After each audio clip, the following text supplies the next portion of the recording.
aproximadamente 30.000 años, tribus provenientes de Asia y Oceanía comenzaron a ocupar el territorio americano, desde el estrecho de Bering hasta Tierra del Fuego. El tiempo y la geografía configuraron diversos pueblos con diferentes culturas y modos de vida.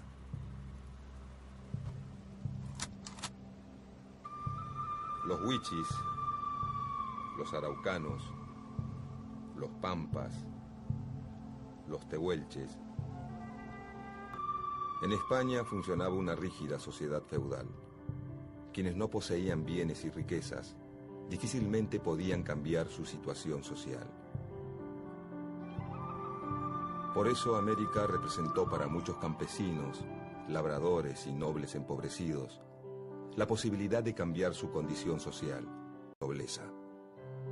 La creación del virreinato del Río de la Plata y la consecuente presencia de un poder político y militar fuerte permitieron establecer una línea de fronteras medianamente alejadas de los centros urbanos.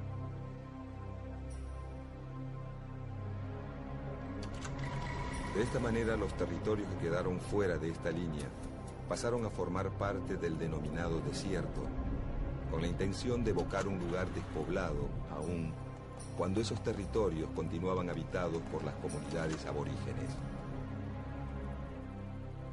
Muchos fueron los que pensaron que esos grupos y su forma de vida no pertenecían a la civilización, sino a la barbarie. La Revolución de Mayo trajo aparejada una política conciliatoria e integradora.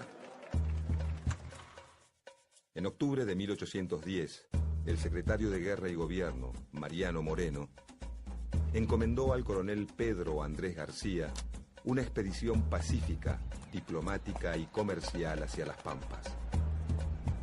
García elevó un informe a la Junta en el que decía que el indio, a pesar de su barbarie, podía ser reducido y asimilado a la civilización.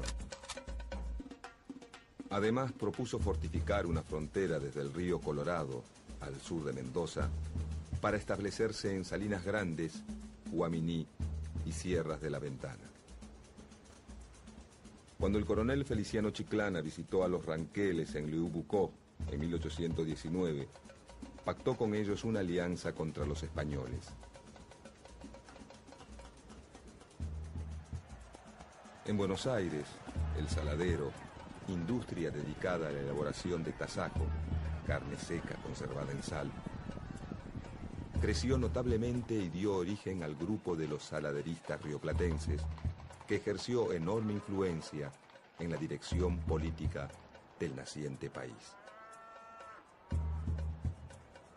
Para ello, era necesario, además del ganado, contar con la sal traída de Salinas Grandes o de la costa patagónica, todos territorios pertenecientes a distintas tribus.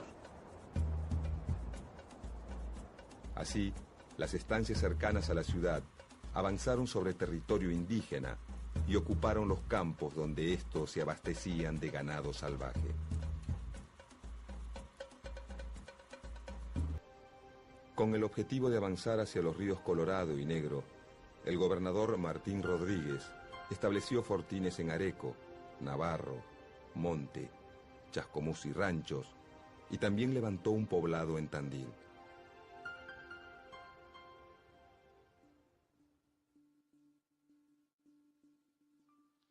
Fue errado y muy dañoso el sistema de conquistar a los indios salvajes a la bayoneta y de hacerlos entrar en las privaciones de la sociedad sin haberles formado necesidades e inspirándoles el gusto de nuestras comodidades. El ascenso de Rivadavia a la presidencia en 1826 significó para los Pampas la pérdida de una enorme cantidad de territorio. Todas las tierras públicas de la provincia quedaron hipotecadas como garantía del empréstito tomado con la casa bancaria Baring Brothers de Londres. Rivadavia decidió entonces aplicar el sistema de enfiteusis, por el cual los productores rurales podían ocupar y hacer producir las tierras públicas, no como propietarios, sino como arrendatarios. La ley promulgada en julio de 1826 lo establecía sin lugar a dudas. Quedan especialmente hipotecados al pago del capital e intereses de la deuda nacional las tierras y demás bienes inmuebles de propiedad pública, cuya enajenación se prohíbe en toda la nación. En vez de fraccionar la tierra y entregarla en lotes a pequeños y medianos productores para que la trabajaran, la Enfiteusis rivadaviana entregó miles y miles de hectáreas a quienes ya eran grandes propietarios.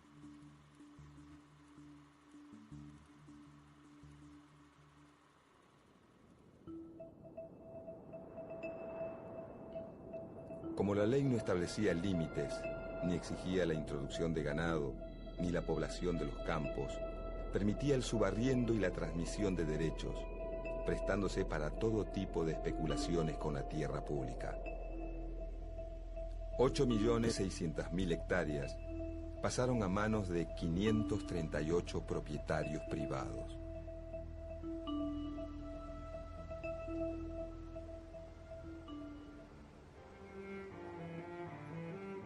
Para controlar las fronteras y garantizar la tranquilidad de estos propietarios, Rivadavia contrató al mercenario prusiano Federico Rauch, que recibió el grado de coronel del Ejército Nacional.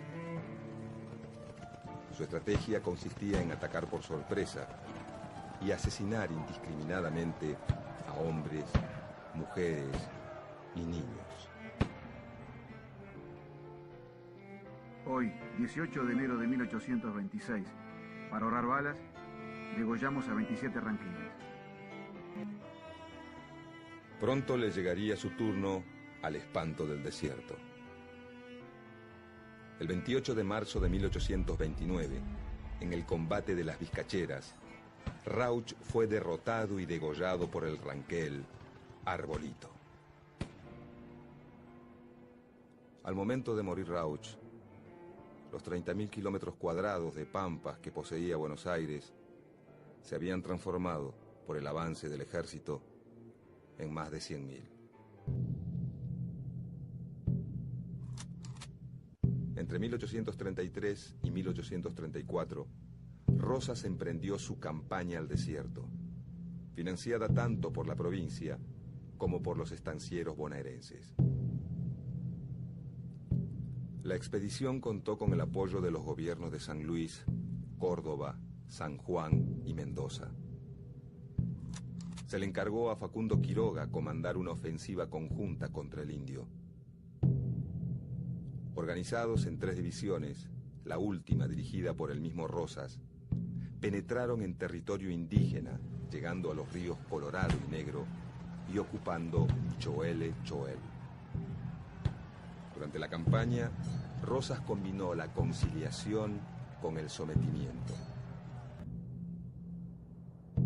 Pactó con los Pampas y se enfrentó con los ranqueles y la confederación liderada por Calfucurá. Se ganaron 2.900 leguas cuadradas de tierras y la línea defensiva pasó por Bahía Blanca, Médano Redondo y Carmen de Patagones. Según un informe que Rosas presentó al gobierno de Buenos Aires, el saldo de la operación militar fue 3.200 indios muertos, 1.200 prisioneros, 1.000 cautivos blancos rescatados. Por aquellos años de guerras civiles, unitarios y federales, estuvieron de acuerdo en la necesidad de exterminar al habitante originario y quedarse con sus tierras. Poco antes de escribir el Facundo, y mucho antes de ser presidente, Sarmiento declaraba: No debieran nuestros escritores insistir sobre la crueldad de los españoles para con los salvajes de América. Ahora como entonces, nuestros enemigos de raza, de color, de tendencias, de civilización. Quisiéramos apartar de toda cuestión social americana a los salvajes, por quienes sentimos, sin poderlo remediar, una invencible repugnancia. No son más que unos indios asquerosos a quienes habríamos hecho colgar y mandaríamos colgar ahora si reapareciesen en una guerra. En 1874 asumió la presidencia Nicolás Avellaneda y poco tiempo después promovió la Ley de Inmigración y Colonización. inmigratoria, la mayoría de las tierras estaban repartidas entre los grandes terratenientes. La nacionalización del territorio resultaba imprescindible. El gobierno le encargó al ministro de Guerra, Adolfo Alsina, un plan para terminar definitivamente con el problema del indio y del desierto, y correr nuevamente la línea de frontera. Este emprendimiento intentó alcanzar el Río Negro y lograr la paz con las comunidades indígenas. La falta de planificación y la incapacidad del gobierno de elaborar tratados que respetaran mínimamente los intereses indígenas llevaron a varios caciques a organizar una gran invasión.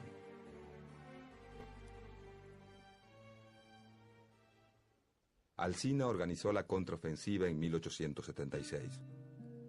Como resultado de la campaña se construyeron pueblos como Carué, Guaminí, Puán, Trenquelauquen, Italó, y una zanja de 374 kilómetros, de unos 3 metros de ancho y 2 de profundidad, entre Carué y Laguna del Monte, conocida como la Zanja de Alsina, que tenía como fin evitar el robo de animales.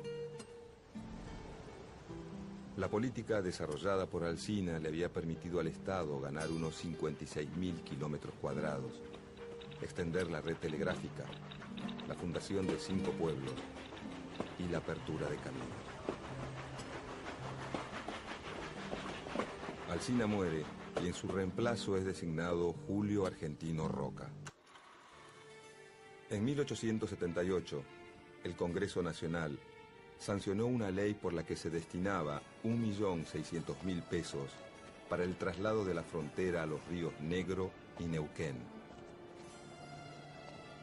La suma millonaria se obtendría a través del producido de las tierras públicas nacionales que se conquistaran.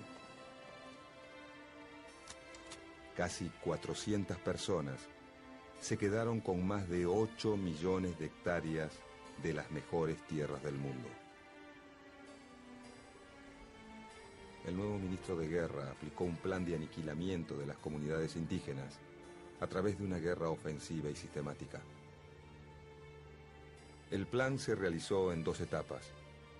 Una ofensiva general sobre el territorio comprendido entre el sur de la provincia de Buenos Aires y el Río Negro, y una marcha coordinada de varias divisiones para confluir en las cercanías de la actual ciudad de San Carlos de Bariloche. Julio Argentino Roca modernizó las tropas e incrementó la construcción de líneas telegráficas. Los batallones comenzaron a utilizar nuevos armamentos, como los fusiles Remington, con un alcance de 1000 metros, y la ventaja de disparo sin humo de pólvora, que les permitía pasar inadvertidos.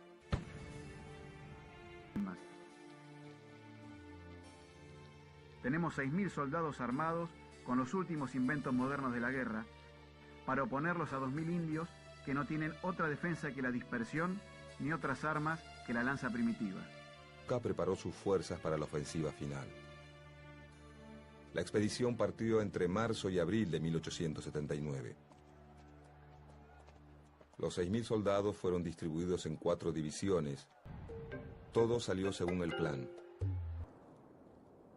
El saldo de la campaña fue de miles de indios muertos, 14.000 reducidos a la servidumbre y la ocupación de 15.000 leguas cuadradas que se destinarían, teóricamente, a la agricultura y la ganadería. Los vencidos debieron caminar encadenados 1.400 kilómetros hacia los puertos de Bahía Blanca y Carmen de Patagones. De allí partieron en una larga y penosa travesía hacia el puerto de Buenos Aires, desde donde fueron nacional el gran 31 de diciembre, de donde la clase dirigente de la época se dispuso a repartirse el botín. Cuenta el diario El Nacional: los miércoles y los viernes se efectuará la entrega de indios y chinas a las familias de esta ciudad por medio de la Sociedad de Beneficencia. La desesperación y el llanto no cesan. Se les quita a las madres sus hijos para en su presencia regalarlos a pesar de los gritos, los alaridos y las súplicas que hincadas y con los brazos al cielo dirigen las mujeres indias. En aquel marco humano, unos se tapan la cara, otros miran resignadamente al suelo. La madre aprieta contra su seno al hijo de sus entrañas. El padre se cruza por delante para defender a su familia.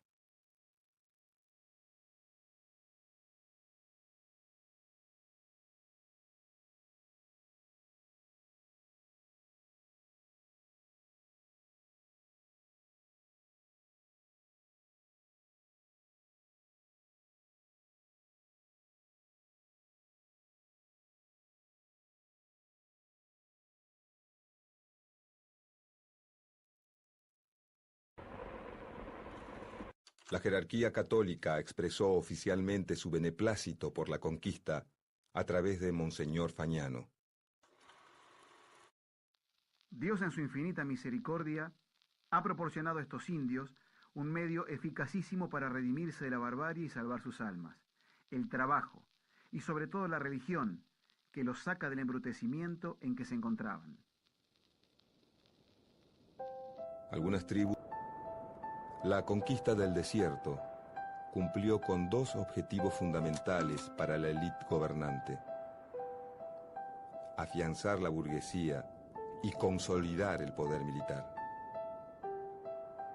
Además sirvió para que entre 1876 y 1903, un lapso de 27 años, el Estado regalase o vendiese casi 42 millones de hectáreas a 1.800 terratenientes, vinculados estrechamente por lazos económicos y familiares, a los diferentes gobiernos que se sucedieron en aquel período.